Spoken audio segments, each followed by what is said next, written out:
नमस्कार दोस्तों, स्वागत है आपका प्रतियोगिता दर्पण में। मैं हूं प्रशांत। आज हम बात करने जा रहे हैं डी डॉलराइजेशन के बारे में। पेपर 3 के लिए आपका एक बहुत इंपॉर्टेंट टॉपिक है, इकोनॉमी से रिलेटेड। इसे डिटेल में डिस्कस करते हैं। सबसे पहले हम न्यूज़ देख लेते हैं। What is de dollarisation? Country plans to dump dollar. अब ये काफ़ी हॉट टॉपिक है। हम काफ़ी डिटेल में इसकी एनालिसिस करने वाले हैं कि क्या सर्कमस्टांसेस थे कि कंट्रीज़ को डॉलर पे अपनी डिपेंडेंसी को कम करना पड़ा। अब सबसे पहले हम टर्म की बात कर लेते हैं। डी डॉलराइजेशन का मतलब क्या होता है? अब कोई भी कंट्री है तो अपने इंटरनेशनल ट्रेड के लिए या फिर अपने रिजर्व के लिए वो या तो गोल्ड रखती है या फॉरेन एक्सचेंज रखती है। ठीक है, तो de dollarisation is a term that refers to process when countries tend to reduce their reliance on US dollar as a reserve currency, medium of exchange, as well as unit of account. अब medium of exchange basically international trade के लिए बहुत ही ज़रूरी हो जाता है। Example के लिए अगर हम देखें तो जो क्रूड ऑयल है, इंडिया क्रूड ऑयल जो खरीदता है उसकी पेमेंट सिर्फ और सिर्फ यूएस डॉलर्स में करता है। सारी गल्फ कंट्रीज़ को यूएस डॉलर्स में पे किया जाता है। तो ये medium of exchange. Then unit of account की अगर हम बात करें तो किसी भी कंट्री की वेल्थ ले लीजिए आप, या फिर किसी भी सेंट्रल बैंक के रिजर्व्स ले लीजिए आप, या फिर लोन्स ले लीजिए, आप हमेशा एक ही यूनिट देखेंगे, दैट इज यूएस डॉलर। आप किसी कंट्री का वेल्थ, किसी कंट्री का लोन, किसी कंट्री का डेट, आप अगर सब कुछ देखें तो वो कुछ मिलियन या बिलियन डॉलर्स में ही होगा। किसी और करेंसी में आपने कभी नहीं देखा होगा। इंटरनेशनल लेवल की बात कर रहे हैं हम यहाँ पे। अब इस चीज़ पे डिपेंडेंस को कम करना, स्पेसिफिकली यूएस डॉलर पे, वही है डी डॉलराइजेशन। यानी कि यूएस डॉलर पे अपनी डिपेंडेंस रिजर्व करेंसी के लिए, मीडियम ऑफ एक्सचेंज के लिए, यूनिट ऑफ अकाउंट के लिए, इन तीनों चीज़ों के लिए कम करना। क्योंकि हर जगह आजकल हम देखते हैं कि डॉलर पर डिपेंडेंसी बहुत ही ज़्यादा है। इंटरनेशनल पेमेंट्स में आप ले लीजिए, यूनिट ऑफ अकाउंटिंग में आप ले लीजिए, रिजर्व करेंसी में आप ले लीजिए, हर चीज़ में ही यूएस डॉलर हर जगह पर ज़्यादा ही है। और इस चीज़ पे कंट्रीज अपनी डिपेंडेंस कम करना चाहती हैं। यही है डी डॉलराइजेशन। अब हम थोड़ा सा रिजर्व करेंसी के बारे में जान लेते हैं। जब कंट्रीज किसी भी तरह का फॉरेन एक्सचेंज या फिर फॉरेन करेंसी अपना इंटरनेशनल ट्रांजैक्शन को फैसिलिटेट करने के लिए, एक्सचेंज रेट को स्टेबलाइज करने के लिए, और फाइनेंशियल कॉन्फिडेंस या फिर अपने फाइनेंशियल सिस्टम पे एक कॉन्फिडेंस रखने के लिए, बढ़ाने के लिए, इन सारी चीज़ों के लिए जो करेंसी रखती हैं, जो फॉरेक्स रखती हैं, वही होती है रिजर्व करेंसी। अब बेसिकली इसकी नीड क्या है? जैसे हमने बात की थी कि क्रूड ऑयल के लिए जो पेमेंट्स होती हैं, जो ट्रांजैक्शंस होती हैं इंटरनेशनल, वो सिर्फ और सिर्फ यूएस डॉलर में होती हैं। दूसरा, एक्सचेंज रेट को स्टेबलाइज करने के लिए। अब यहाँ पे एक बहुत ही इंपॉर्टेंट अगर आप चीज़ देखना चाहें तो रुपी वर्सेस डॉलर को आप देख सकते हैं। आप फ्लक्चुएशन उठा के देखिए। किसी ज़माने में यूएस डॉलर वर्सेस रुपीज़, एक dollar hardly was about 40 rupees. आज अगर हम बात करें तो इट्स नियर अबाउट 80, 82, इस रेंज में फ्लक्चुएट कर रहा है। तो आप देख सकते हैं ऑलमोस्ट डबल हो गया है। अब होता क्या है कि अगर रिजर्व करेंसी नहीं है तो ये इंटरनेशनल मार्केट में, जहाँ पे लाइक करेंसी के रेट्स रोज ऊपर नीचे होते हैं, अगर आपके पास रिजर्व करेंसी नहीं है और स्टेबलाइज्ड नहीं है वो जो रिजर्व है आपका, तो आपकी इंटरनेशनल मार्केट में कोई भी करेंसी हो वो काफ़ी फ्लक्चुएट करती है। एग्जाम्पल के लिए हमने ये देखा इंडिया का। अब इंडिया का रिजर्व बैंक ने इतना स्ट्रॉन्ग फॉरेक्स बनाया हुआ है इस समय, जो फॉरेन एक्सचेंज का रिजर्व है आरबीआई के पास, वो इतना स्ट्रॉन्ग है कि आप देखेंगे कि पिछले कुछ सालों में बहुत स्लो या फिर कहीं किसी लेवल पे जाके स्टेबल हो गया US dollars versus rupees, until and unless कोई बहुत बड़ा इकोनॉमिक इशू ना आए। ये 75 से 80 के आसपास ही चल रहा है। तो अपने फाइनेंशियल सिस्टम को लाइक एक कॉन्फिडेंस बूस्ट करने के लिए और अपने एक्सचेंज रेट्स को स्टेबलाइज करने के लिए कोई भी कंट्री रिजर्व करेंसी का यूज़ करती है। और जितना स्ट्रॉन्ग रिजर्व करेंसी होता है उतना एक्सचेंज रेट्स में वॉलेटिलिटी देखने को नहीं मिलती। अब रिजर्व करेंसी की एक खास बात होती है, ये वो करेंसीज होती हैं जो बहुत ही स्टेबल होती हैं, बहुत ही लिक्विड होती हैं और इनकी एक्सेप्टेंस बहुत वाइड होती है। अब यहाँ पे आप यूएस डॉलर की अगर बात करें तो क्रूड ऑयल से ले करके और जितने भी इंपोर्ट्स हैं, हर कंट्री, चाहे वो रशिया हो, नॉट प्रेजेंटली, सिर्फ एग्जांपल के लिए दे रहा हूँ, चाहे वो लाइक गल्फ कंट्रीज हों या फिर वो साउथ ईस्ट एशियन नेशंस हों, हर जगह पर किसकी क्या करेंसी है वो मैटर नहीं करता इंटरनेशनल ट्रेड में, अनटिल एंड अनलेस आप यूएस डॉलर्स में पेमेंट नहीं कर रहे हो। आप यूएस डॉलर में पेमेंट कर रहे हो, कोई फर्क नहीं पड़ता किस कंट्री की क्या करेंसी है, क्योंकि यूएस डॉलर जो है वाइडली एक्सेप्टेड है। हर जगह पे किसी भी तरह के इंटरनेशनल ट्रांजैक्शन के लिए आप यूएस डॉलर दे सकते हैं। सेकेंडली, बहुत ही स्टेबल है।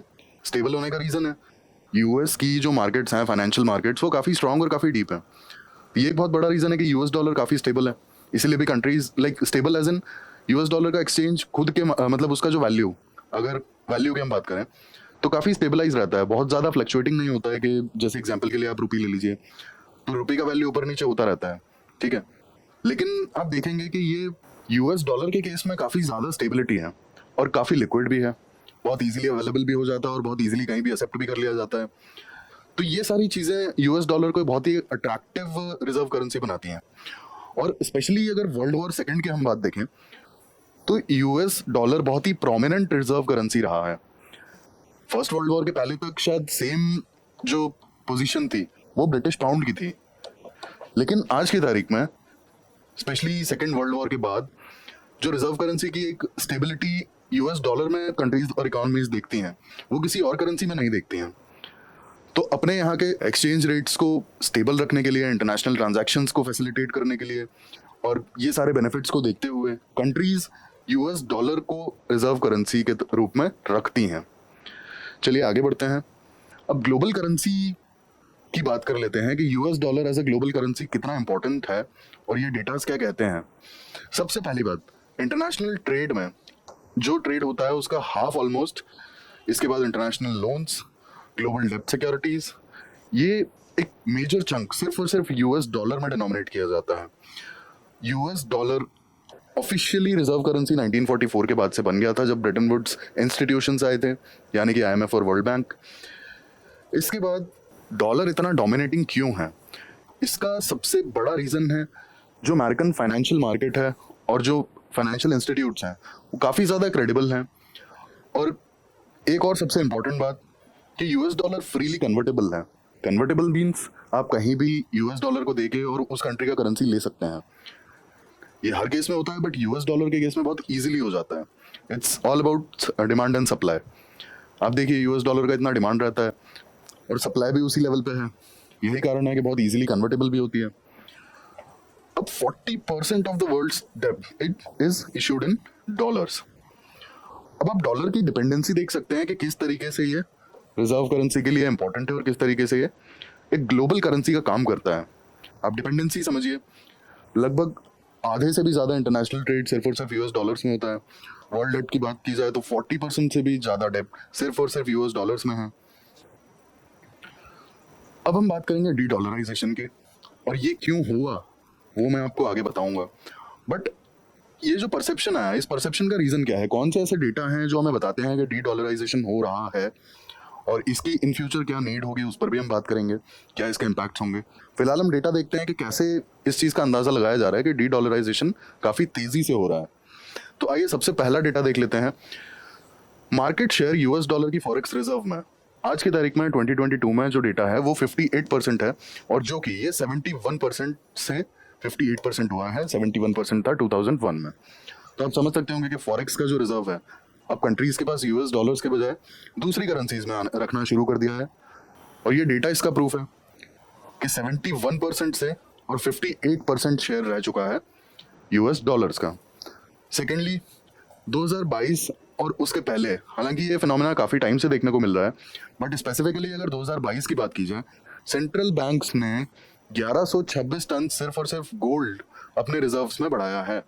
अब चाहते तो डॉलर को भी स्टॉक कर सकते थे, लेकिन डॉलर के बजाय सेंट्रल बैंक्स ने प्रेफर किया गोल्ड के लिए।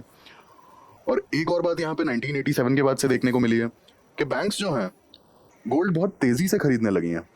1987 के पहले बैंक्स गोल्ड का इतना रिजर्व नहीं रखती थी जितना आज रखने लगी हैं। देन एक और चीज़, काफ़ी सारी कंट्रीज अपनी करेंसी को इंटरनेशनलाइज करने के लिए जो क्रॉस बॉर्डर ट्रेड्स हैं वो ट्रांजैक्शंस यूएस डॉलर से हटा करके अपनी लोकल करेंसीज में करने के लिए प्रमोशंस कर रही हैं, अग्रीमेंट साइन कर रहे हैं। अब इसका एक एग्जांपल ये देखिए आप, Bangladesh dumps US currency, becomes 19th country to trade with India in rupees. April 2023 का न्यूज़ है ये। अब आप देख सकते हैं कि किस तरीके से कंट्रीज एक दूसरे के साथ में एक दूसरे की करेंसी में ट्रेड करना स्टार्ट कर रहे हैं और यूएस डॉलर पर डिपेंडेंट नहीं रहना चाहते हैं। अब हमने देखा कि कैसे, क्यों ये ख्याल दिमाग में आया कि यूएस डॉलर अब उतना स्ट्रांग नहीं रह गया है, मार्केट में उतनी ज़्यादा रिजर्व या उतनी ज़्यादा स्टॉक, उतनी ज़्यादा वैल्यू अब यूएस डॉलर की, वैल्यू एज एन डेटा के टर्म्स में बात कर रहे हैं, फॉरेक्स रिजर्व में जैसे 2001 में 71% था, आज की तारीख में सिर्फ 58% है।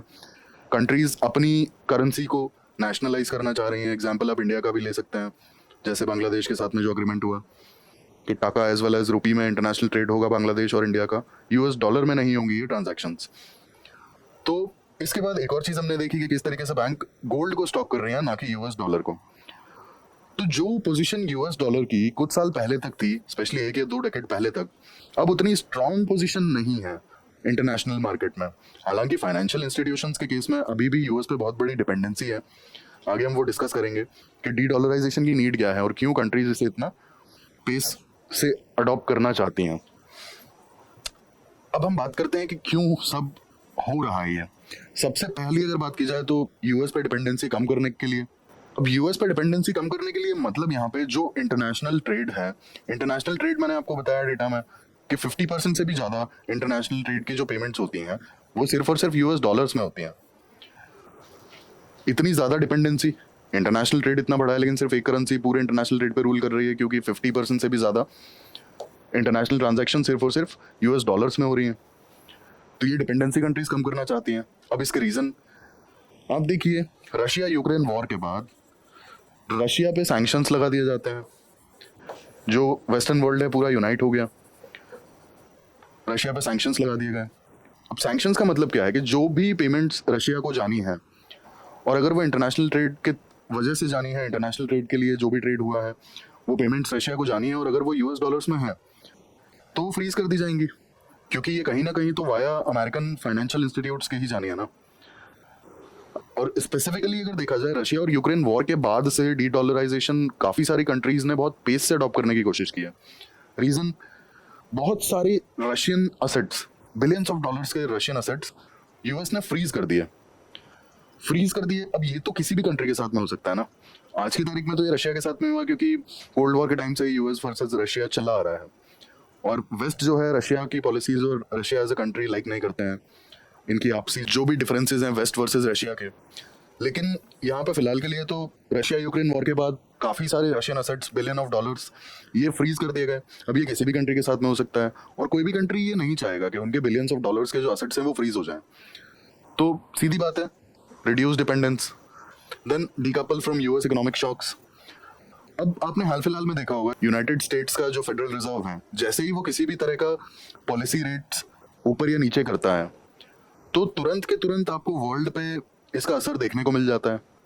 यूएस में इन्फ्लेशन है और फेडरल रिजर्व ने वहाँ पे किसी भी तरह का पॉलिसी रेट को कट किया या बढ़ाया इन्फ्लेशन को कर्ब करने के लिए। तो ये जो इकोनॉमिक शॉक्स हैं ये आपको पूरे वर्ल्ड में दिखाई देंगे। इसका रीज़न क्या है? इसका रीज़न है डिपेंडेंस। तो ये भी एक बहुत बड़ा चिंताजनक सवाल है कि इतनी डिपेंडेंस के बाद यूएस में अगर छोटे मोटे भी शॉक्स आते हैं, और 2008 के बाद तो काफ़ी ज़्यादा प्रॉब्लम्स देखने को मिली, तो यूएस के जो भी इकोनॉमिक शॉक्स हैं उनसे बचने के लिए ये चीज़ की जा सकती है कि डॉलर पे अपनी डिपेंडेंस को कम कर दिया जाए। तीसरी चीज़ की बात करें, इकोनॉमिक स्टेबिलिटी। अब इकोनॉमिक स्टेबिलिटी का मतलब सीधा सीधा यही है, किसी भी तरह के रेट्स जो इंटरेस्ट रेट हैं उसमें किसी भी तरह का फ्लक्चुएशन अगर आता है तो ये वर्ल्ड वाइड देखने को मिलता है, तो कहीं ना कहीं तो ये स्टेबिलिटी पर असर डालेगा ही ना। तो इकोनॉमिक स्टेबिलिटी के लिए यूएस डॉलर पे डिपेंडेंस अपनी कम की जा सकती है। इसके बाद reducing share in forex. Obviously हमने देखा था फॉरेक्स रिजर्व अभी भी 58% है वर्ल्ड में, जो सिर्फ और सिर्फ यूएस डॉलर का जो प्रपोर्शन है फॉरेक्स रिजर्व में वो अभी भी 58% है, तो इसे भी रिड्यूस करना। एंड लास्टली, डॉलर वेपनाइजेशन से बचना। हर कंट्री चाहेगा कि उसके असेट्स किसी भी हॉस्टाइल सिचुएशन में फ्रीज ना हो, जो रशिया के साथ में हुआ।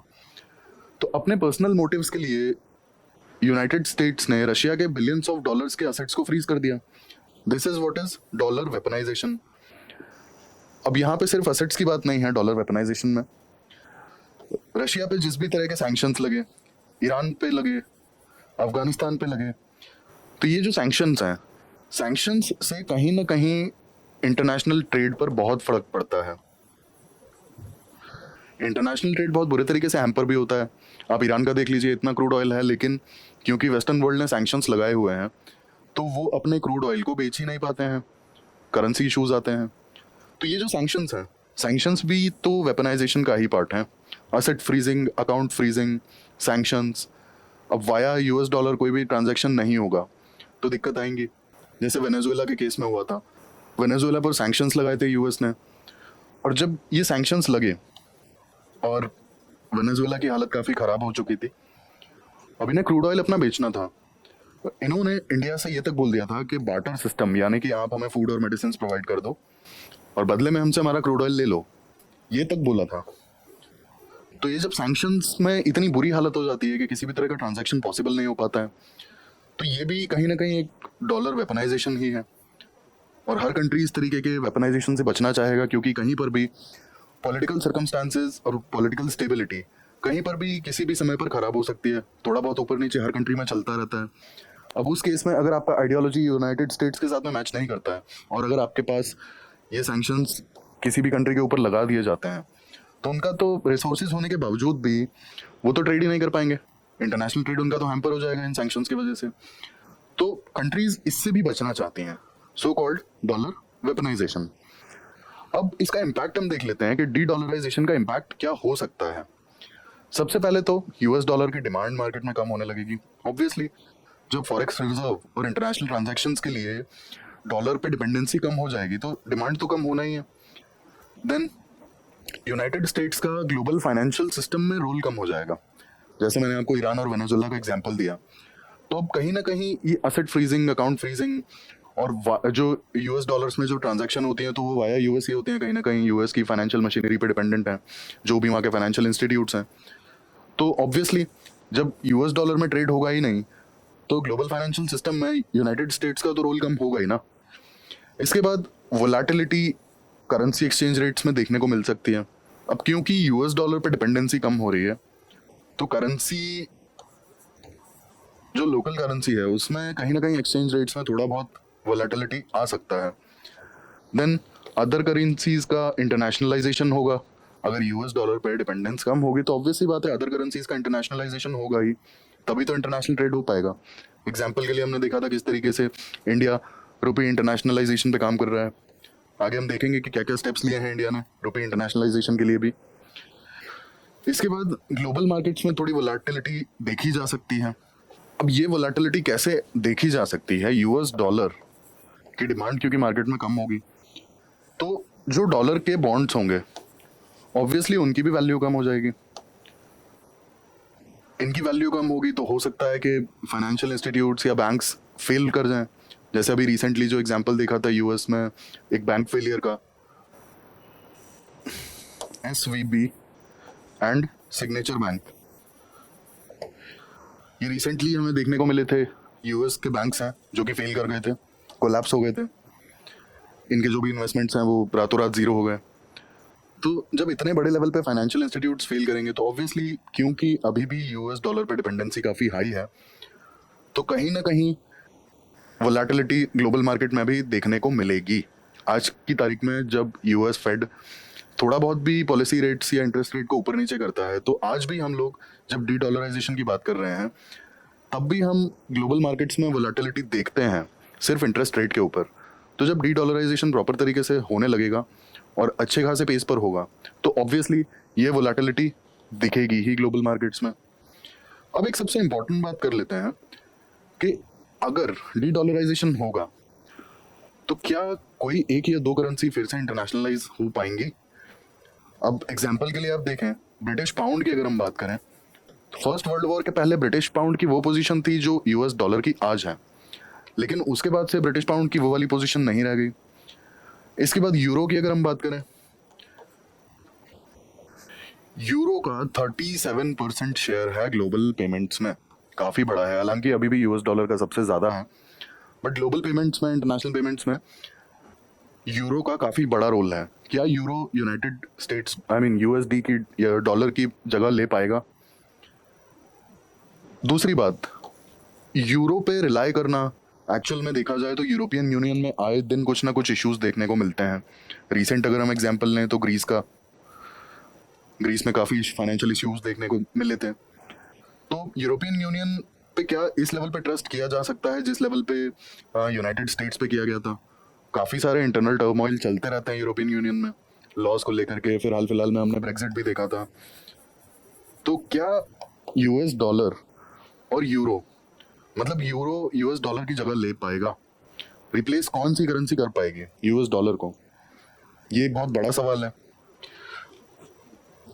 अब हम इंडिया के केस में देख लेते हैं कि क्या क्या चीज़ें हैं डी डॉलराइजेशन से रिलेटेड। आरबीआई ने जुलाई 2022 में एक मैकेनिज्म लॉन्च किया जिससे इंटरनेशनल पेमेंट्स इन रुपीस उसे बहुत इजी बनाया जा सके। दूसरा, इंडिया और मलेशिया ने कुछ टाइम पहले एग्रीमेंट साइन किया था यूएस डॉलर से हट करके रुपी और मलेशियन करेंसी में ट्रेड करने के लिए। फिर हमने इंडिया और बांग्लादेश का भी एग्जांपल देखा। तो इंडिया रुपी इंटरनेशनलाइजेशन पे काफ़ी अच्छा काम कर रहा है, काफ़ी अच्छी कोशिशें कर रहा है। इसके बाद आप इंडियन ऑर्गेनाइजेशंस का अगर देखें तो एनपीसीआई सिंगापुर के साथ में काम करना चाह रही है, और अगर पॉसिबल हो पाया तो यूपीआई का जो पेमेंट्स हैं वो सिंगापुर के साथ में सिंगापुर में भी होने लगेंगे, और जो इंटरनेशनल ट्रांसफ़र है सिंगापुर और इंडिया का वो काफ़ी इजी हो जाएगा, यूपीआई ऐप बेस्ड हो जाएगा। तो India as well as Indian organisations rupee internationalisation के लिए काफ़ी काम कर रही हैं। अब अगर ये होता है तो इसका सबसे बड़ा बेनिफिट होगा कि इंडिया की जो बार्गेनिंग पावर है वो इम्प्रूव होगी, क्योंकि जितने इंटरनेशनल पेमेंट्स हैं अगर उसका अच्छा खासा चंक भी इंडियन रुपी में गया तो इंडियन इकोनॉमी की वैल्यू बढ़ेगी, और कहीं ना कहीं इंडियन बिजनेसमैन के पास थोड़ी सी एडिशनल बार्गेनिंग पावर होगी क्योंकि रुपी इंटरनेशनलाइज करेंसी हो जाएगा। इसके बाद जो भी एक्सटर्नल इकोनॉमिक शॉक्स हैं उससे भी बचा जा सकता है, ये एक बहुत बड़ा बेनिफिट होगा इसके लिए। हालांकि एक चीज़ और है कि BRICS nations are working for a common currency, जिससे कि इंटरनेशनल ट्रेड इन पांचों कंट्रीज़ का थोड़ा इजी किया जा सके और यूएस डॉलर पर डिपेंडेंसी कम की जा सके। अब यहाँ पे सबसे बड़ा रोल चाइना, इंडिया और रशिया का है। Russia as we already discussed US sanctions की वजह से, देन चाइना काफ़ी बड़ी इकोनॉमी है, एक बहुत बड़ा रीज़न है युआन को इंटरनेशनलाइज करने के लिए।